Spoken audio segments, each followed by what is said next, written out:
Merci à vous. Merci à toi. C'est parti. Bonjour, merci. Bonjour à tous et à toutes. Alors, Alors, On y va écoutez, on est là pour vous parler un petit peu d'art de la table autour du café, dédié au café. surtout de la tasse, du coup. La tasse pour les différentes boissons à base de café, café, cappuccino, espresso, et puis toute autre forme de boisson. Voilà.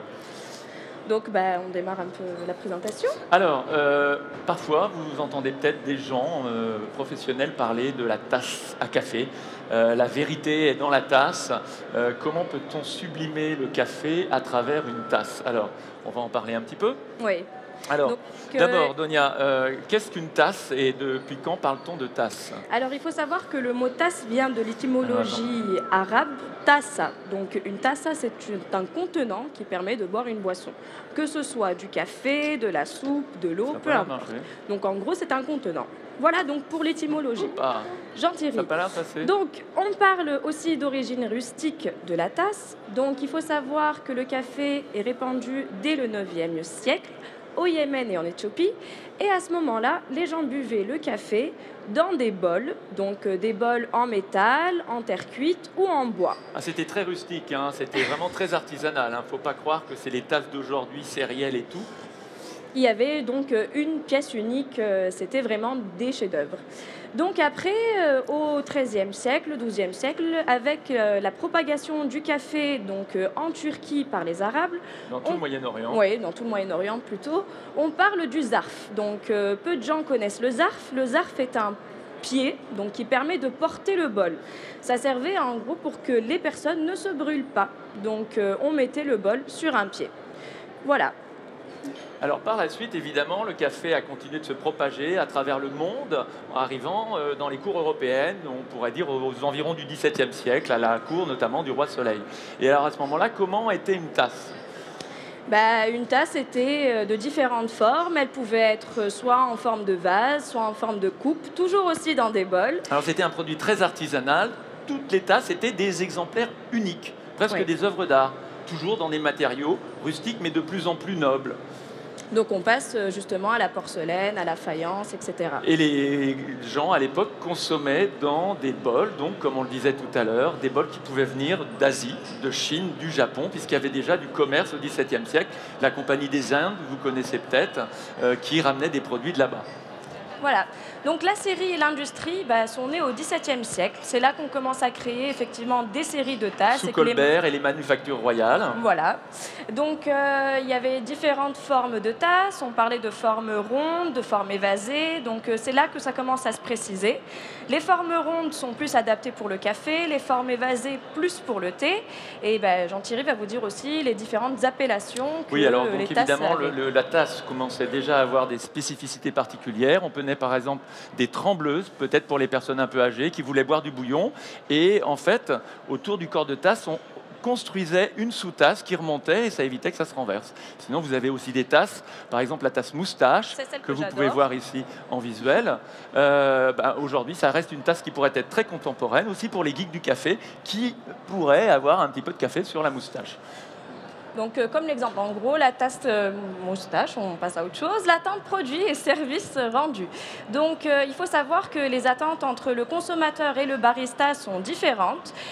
Principalement, il faut savoir que la tasse permet de préserver la crème, elle permet aussi de conserver la chaleur, de faciliter la prise en main, donc que ce soit ergonomique et que la personne se sente en sécurité au moment de boire la boisson, et surtout l'isolation, que le consommateur ne se brûle pas au moment de sa prise en main. Alors évidemment, Voilà. il faut que ces attentes convergent. On va en reparler tout à l'heure.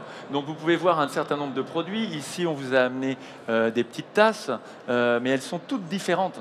Qu'elles soient pour le barista ou le particulier, le choix est énorme. Il a toujours existé, comme on vous l'a dit tout à l'heure, depuis l'aube de la consommation du café jusqu'à aujourd'hui, et ça ne va peut-être pas s'arrêter. Donc, Donia, Oui,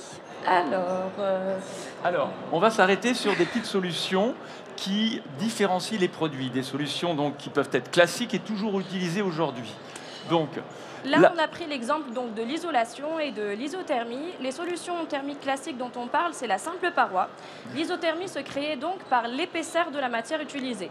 Donc, comme vous pouvez le voir un peu sur la tasse en porcelaine, le fond étant assez épais, et avec la hanse, on permettait au consommateur de ne pas se brûler. si vous voulez les regarder, si vous voulez, on peut vous les faire passer.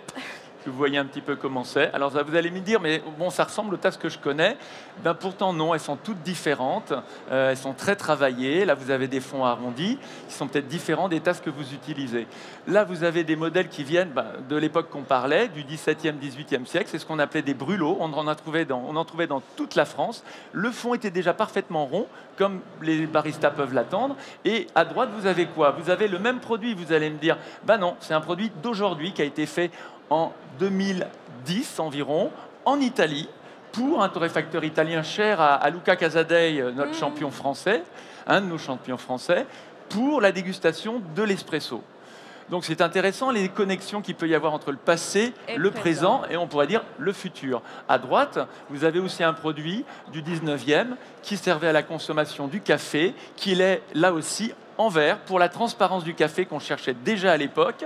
C'est un produit qui restait sur la cuisinière au chaud, prêt à être servi avec le café qui devait être chaud. Alors, si on va passer à d'autres petites solutions. Voilà, donc aujourd'hui, plus contemporaine. Oui, beaucoup plus contemporaine. Donc aujourd'hui, on parle d'isolation et d'isothermie grâce à la double paroi.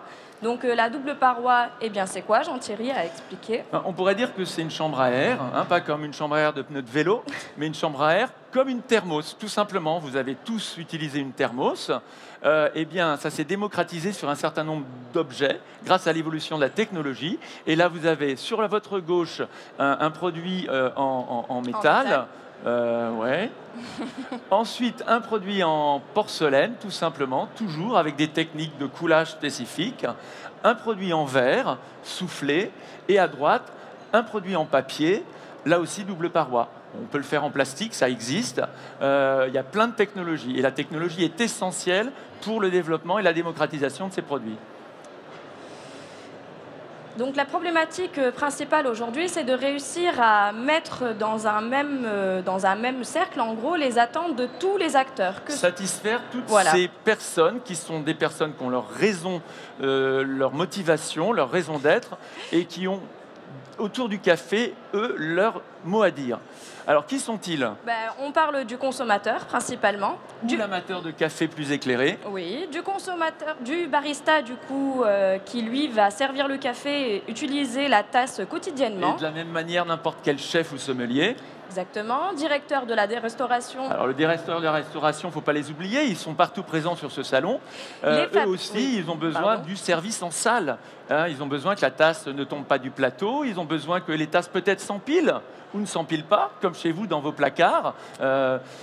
Le directeur de l'établissement, il a aussi certaines contraintes d'ordre logistique. Le directeur du marketing qui veut peut-être que son identité, son univers apparaissent sur la tasse en termes d'identité. Et le fabricant, donc lui qui a plus des contraintes économiques et technologiques.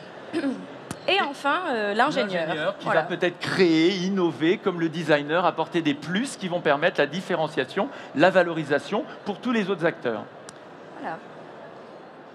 Donc ils doivent tous cohabiter. Mais parfois, on pourrait dire qu'il y a des décalages. C'est-à-dire que chacun est dans sa bulle et ne pense pas forcément à l'autre, qui a d'autres attentes, lui. Donc le tout, c'est qu'ils se rencontrent.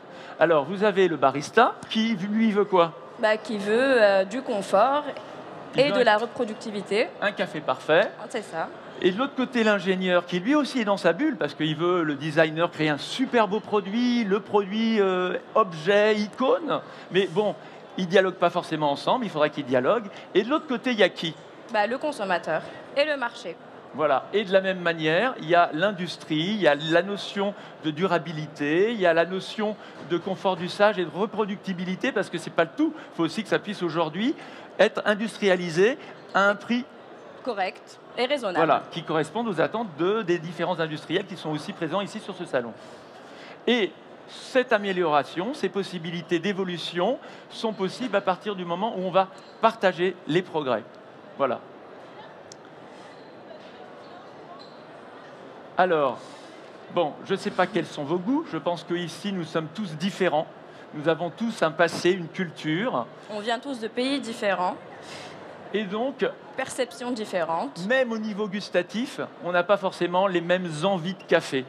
Donc, dans une tasse, comme dans le vin, on peut tout à fait imaginer consommer différents vins dans différents contenants. Et pas seulement esthétiques, mais aussi, je dirais, par rapport à leur courbe, à leur design. Je pense que pour le vin, vous savez ce que c'est. Pour le café, beaucoup de choses restent à faire. Et donc, à chacun sa tasse. Voilà, tout est une affaire de goût. Voilà. Merci. Merci à vous. Ah là là. Non, non, on n'est pas over time.